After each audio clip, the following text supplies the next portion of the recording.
This episode is proudly supported by Pepe Sayer Australian Cultured Butter, batch churned from single origin cream. We've got a culturing process, a fermenting process, an aging process. So the butter will taste very different than, I guess, the average supermarket butter. I like to say we make butter makers butter. Like, this is the sort of butter makers would like to eat, simply because of the slow process in which we ferment and age and get the flavour into it. You know, the natural fermentation that gets all the flavours into the cream, and then once you churn it, you end up with this really rich, flavoursome butter that evolves and changes because it's a live culture that's in the butter as well. For more information, go to pepesayer.com.au. One of the lovely things about the gingerbread that we have is that the taste appeals to young and old alike, and it really crosses cultures, demographics, age groups. Gingerbread's so evocative, and it's one of those, it seems to put a smile on people's face. This is The Producers. I'm Anthony Huckstep. 2 decades ago, Karen Sharman of Gingerbread Folk left behind a corporate lifestyle to experience the beauty of the Australian outback. With freedom to visualise new directions, a small baking business was born, inspired by her obsession with gingerbread. Yeah, absolutely. So we're located in the beautiful part of Australia, the Blue Mountains. So it's somewhere that I didn't actually grow up here. I grew up in Sydney, and we landed in the mountains after a long road trip around Australia. But I think I've always had a strong feeling that you end up where your energy is right, and I know that being amongst the beautiful surroundings, the bush, and so forth here is just it's a lovely place. So our factory is in the Blue Mountains. We live in the Blue Mountains, and this is where it all happens. Of course, there are perils living in a place like this, but actually, as we all know, it's not isolated to the Blue Mountains. Karen had no real experiences with gingerbread as a kid, but while working in the corporate world, she became obsessed with a gingerbread offering at a local cafe. My background is actually not food. I studied, after school, I studied architecture, and I did study and I worked in it, and I absolutely loved it. I still do. It's a huge part of who I am, and I have a lot of gratitude for the education, and I think I bring a lot of it to the business today as well. But sometimes life takes you in a different direction, and you never know what that will be, and that's actually a message I love to sort of impart to my daughter, who's just finished year 12 herself. A lot of people will say, what are you doing next year? What are you going to study, and what do you want to be? And they ask that question pretty young, actually. But I've always been very I think I have a lot of interests in so many things, and it's never just one thing that I thought that I would do. And so I think that's an important message to tell the kids of today. So, I studied architecture and worked as an architect, and after a few years of quite a corporate lifestyle, Dominic, my husband now, also was working in the city, and we decided to take a road trip. We didn't take that gap year that I'm highly encouraging my daughter to take. So that gave us the space and the clarity to, really reflect on so much. I'd had a very driven academic sort of upbringing, and I did the right thing, did what I was meant to do. And I'm grateful for that, but it was just lovely to sit back and take life as it came. And with that came some new direction. But just prior to that, we were living in Sydney, in the lower North Shore. We used to go to a lot of cafes, as you do, and I used to have a coffee and eat these little gingerbread men, and I got a bit addicted to them. And one day I looked at the little guy and I thought, I think I can do this, and I think I can do it better. And I had some ideas. I've always had strong ideas about how things could be done. And I took that idea with me on the road, and I ended up writing a bit of a business plan. It was back in the days of dial-up. So I had a dinky, heavy laptop, and we travelled around on bushwalks with the laptop in the back because we didn't want it to get stolen and things you do when you're young. And I wrote that business plan on the road, and upon our return 18 months later, this is when we settled in the Blue Mountains. We had a couple of casual jobs, but I decided to start the business. And I've always had, I've loved the saying, jump and a safety net will appear. And I think that's what I did. I jumped and the rest is history, I guess. Gingerbread wasn't part of my childhood, but cookies and cakes were, because I've got a Russian grandmother, and I did have, and she was a huge influence on me growing up. And we had lovely afternoon teas, and I think just the whole afternoon tea concept, having something sweet with a cup of tea was just a thing I really I hold close to my heart, and I've always loved baking. So it's most definitely treasure that memory, and I think that's really the lasting memory there. But not so much gingerbread itself. That was probably, as I mentioned, just a little addiction in when we were in the corporate world visiting cafes. So. But I did come up with the recipe, so... After travelling around Australia, Karen devised a business plan that not only helped create the best gingerbread, but set them up to create the right work-life balance too. Business is blood, sweat and tears. I think there are failures. There are constant failures, so many all the time. I don't really see them as failures, more as just... bit of a cliche, but, things to learn from. We've partnered with, suppliers and distributors, had good relationships, not so good relationships. They're all things you learn from in business. And so I think, a failure becomes a success, if you like, and it points you in the direction that you need to go. And I think that's how we have ended up where we are today, because we've always listened to the customers and watched the trends and the demands. And having said that, also been very directed by our inner, what's important to us, I guess you can say. So we ourselves are ethical and sustainable in our personal lives, in our practices, and the way we like to live our life.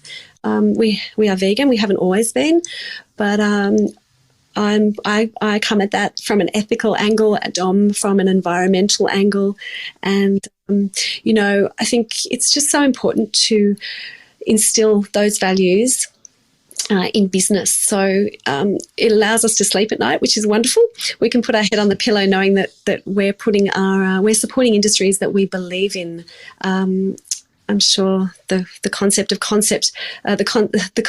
conscious capitalism is not a new one to you, and I think I like it very much because it sort of echoes the principle that business has a higher purpose greater than just profit. And for us, that's very important. Our business allows us to, it's a vehicle for being able to share the message that we believe is very important in this world, to act with kindness, be ethical and sustainable. So it's nice to be able to live your life and your business in that way. So I would say that is a success. That's it's nice to be in a position where we're able to direct and drive the business in the way we want to. Founded on the belief that business has a higher purpose, greater than just profit, Karen embraces the ethical initiatives of care and compassion and the environment too. Well, from the very, very beginning, traditionally royal icing is made with egg whites and sugar, so icing sugar. So from the start, I was always questioning how could we get free-range egg whites and what do you do with the yolks, and it just seemed messy from the start and it upset me really, just having to use this in such great quantities. So I went back to the chemistry books and I looked at the chemistry of how to make the royal icing, find a protein to substitute that egg white, and I did that, and that's actually today part of our IP, I guess you could say. It's something that stands us well apart from the rest. It's very unique. We have an icing that is egg-free. So that means our entire product can be vegan, which is a great thing. We're just really happy with that. The icing was a huge initiative. And the other one, which was pretty much there from the start, was we just felt very bad using nasty, horrible, heavy-duty, I think it's called BOP, biaxially orientated polypropylene plastics to pack our packaging. So we hired a consultant very early in the piece, and he was actually a consultant for, I think, Cadbury at the time. But he was so lovely. He gave us the time. He saw my enthusiasm and wanted to, I think he realised how important it was for us. So he helped us to find a compostable film, and we were actually the first company in Australia to launch with that. It was like early 2000s, so it's been a very long time. But I am excited to say that's developed over time as well, and we are now partnering with a new company who are really taking it next level. So there are always ways to improve barriers and using vegetable dyes and soy inks. So the compostable film is a really important part of who we are. There's so much waste in business with packaging, and it's one of those things that if we can tread a little more lightly, then we definitely want to, and we need to. So, and we have solar panels on the roof too. That's just by the by. When developing recipes, landing on the very best gingerbread was important to Karen, but so was finding a means to ensure they were vegan and allow everyone a chance to enjoy them. Well, I think the texture has to be just right. So the texture, it needs to be bendy. Bendy, and the spices have to be just right, and a bit of sweetness and a lovely balance of gentle spice. So I'm pretty sure we achieved that. And although we're, in it every day and we're sort of imbibing the smell, I still, pretty much not a day goes by when I won't have one. So I still love my product. And certainly when we step away from it for a week, take a road trip and we take it with us, it tastes extra good. So I know I still love the product. So I know it's still good. We don't use any additives at all. So they're just pure ingredients. There's nothing unusual. These are ingredients that you would find in a pantry. I guess it's about the combination of spices. Sorry, I can't reveal that one. But but it's whatever it is. It's just one of the lovely things about the gingerbread that we have is that the taste appeals to young and old alike, and it really crosses cultures, demographics, age groups. Gingerbread's so evocative, and it's one of those. It seems to put a smile on people's face. It sort of seems to cross so many boundaries, I guess. It's just loved by young and old, I guess, alike, you could say. So, yeah, it seems to, whatever recipe we have, it seems to work for all. Gingerbread Folk has grown significantly since that little idea 2 decades ago. It's given Karen the space to grow the business and build a passionate team of bakers. But every day still throws up different challenges. It depends on what time of year it is, Anthony, actually, because we have a very, very intense last quarter of the year. No matter what we do in this business, we try to make it less seasonal. Gingerbread is so seasonal. So, the cookies themselves, they do sell all year round in independent supermarkets and cafes. So that's a nice year-round option. But at Christmas or in the lead up to Christmas, it certainly goes crazy. So I actually don't step foot in the kitchen anymore. So my area of what I personally do is focus on sales, marketing and automation, and I think that's bring a lot of the project management and systems that I probably used in architecture, I probably bring to my current role. I really love that. I don't miss the kitchen. I love my own kitchen, and it's my recreation. But we do have wonderful team, wonderful bakers and staff, and so my day is to be very honest, I sneak in, run upstairs and don't talk to anyone all day. I just do my work. I like it. But things have changed. But Dom, my husband, he looks after the staff. He's a fabulous people person, always jolly and humorous, and he looks after dispatch and manages the staff. So we have quite different roles. We do work together.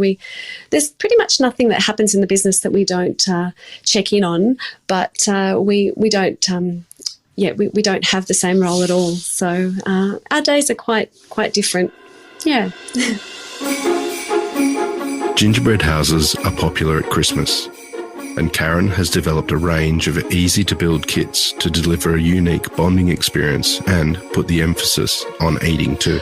Oh, yeah, look, I think one of the most rewarding parts of what we do, it has to be all about the gingerbread house kits. So the gingerbread house kits are a popular item this time of year, and we supply kits not only to families for, to do and to have that beautiful activity of bonding. And we do receive so many gorgeous, right now on Instagram, it's going crazy. We're being tagged and mentioned constantly, people showing their beautiful creations and, family get-togethers.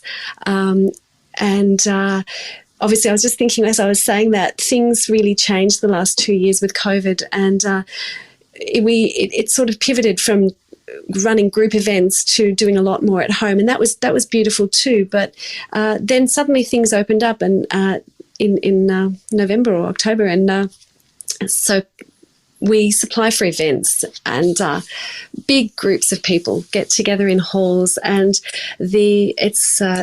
the energy of that event is, as a supplier, to see and hear that feedback is incredibly rewarding. We know that we bring so much excitement and so much joy to those events, and we get a lot of positive feedback, and it's really nice to be on the receiving end of hearing those stories. They're just, as I said, schools, kindies and churches really. Churches, it's a very popular activity with churches. So very female oriented, really, many ladies getting together doing this. But I have definitely seen blokes and boys, and I think actually that gives me a real thrill when I see the young ones. And indeed I have a young boy too, and he absolutely loves making a gingerbread house, and it just gives them the opportunity to bring out their personality. It's just super. They focus, and we've got the canvas so that you can do the rest of it basically. And there's the famous architect Mies van der Rohe, and he said less is more. And I think that's how I like to approach design, and that's how I like to approach the DIY kits that we have. But this is the thing: everybody will decorate their gingerbread house as according to their own desires and personality, and that's the lovely thing to see what people do. So tips. We have a few hacks in terms of decorating roofs, and you can decorate the slabs ahead of time on a flat board. That's a great hack, because it's hard to do it on an angle, and it requires a bit of a dexterous hand, but it's a definite hack. The switch from architect to baker and business owner has had a dramatic impact on Karen's life, and it's given her greater connections in the community too. Gingerbread I feel very fulfilled, because the business has given me the opportunity to express myself. It's an evolution. It's not something that a lot of people ask, how can I do this? But businesses are never born overnight, and this is a 21-year, evolution here. So I think it's definitely, it's given us freedom, and it's given us some fantastic opportunities to raise a family as well. So Dom and I have always had a great deal of flexibility when it comes to, attending kids' events or taking holidays. As the business has become bigger, obviously the responsibilities are huge, and, you're always tied to your business, but not having to obviously take leave at certain times, or we're in charge. We call the shots, and That's great. Another really great thing is being able to give back. And we do, every year we donate to, children's hospitals. This year we're sending the kits to Randwick Children's Hospital. And I love being able to be in charge of giving back. So we also sponsor some property in Western Australia, and we do a number of things. We did Wesley Mission last year, and just to be able to give back is a really lovely thing. So I like that it gives us that the power to do that. Gingerbread Folk has given Karen the foundation to change her life and an ability to steer her passion in the direction that feels right. I love lots of things about what I do. I love the freedom that it gives us. I love the challenge. I'm a very driven person, so there's never a dull moment. There's always something that we can improve. I'm always looking to streamline, looking for more efficiencies. I'm in charge. I can take the business. I shouldn't say that. Don wouldn't like that. We're in charge together. We can drive it. We're driving this bus, and it's just great to be able to review each year, see how we went, and take it to the next place. Gingerbread is hugely popular during the festive season, but with an attention to detail, connections with the community, and commitment to excellence, Karen has created a product that's worth celebrating and enjoying all year round.